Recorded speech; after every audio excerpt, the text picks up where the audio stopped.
This is the second video about externalities, and here we're going to look at some more terminology. When you have a transaction, as we said before, externalities is all about bubbles.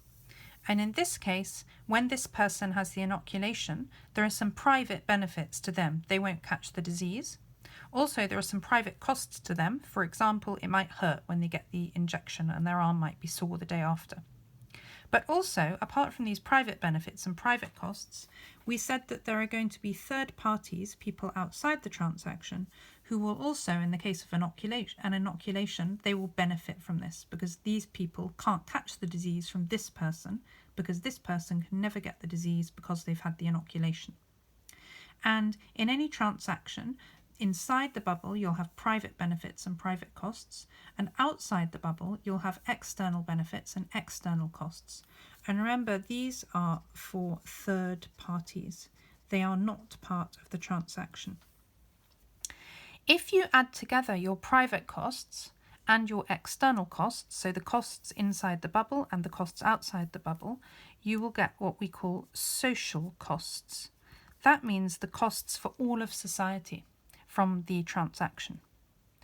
If you add together the private benefits, so the benefits inside the bubble, and the external benefits, the benefits for third parties, you will get social benefits. So you need to learn these two things. Then when you have learned these two things, if you look at a situation and you're told about what the private costs are, for example, and the social costs, you'll be able to work out whether there are any external costs. And you can do lots of other calculations too. So for example, if the private benefit, so the benefit of someone inside a bubble, is less than the social benefit, that must mean that we have external benefits, and we call these positive externalities. So this means that the activity is generating positive benefits for people outside the transaction. Because, for example, the private benefit might be 2, but we know that the total benefit for the whole of society is 5.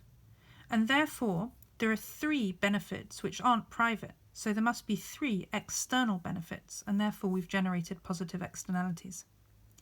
In this one, if your private costs are less than your social costs, that must mean that there aren't just these private costs to the person inside the bubble participating in the transaction, there are actually costs for third parties outside. Therefore, we've got external costs and we must have negative externalities.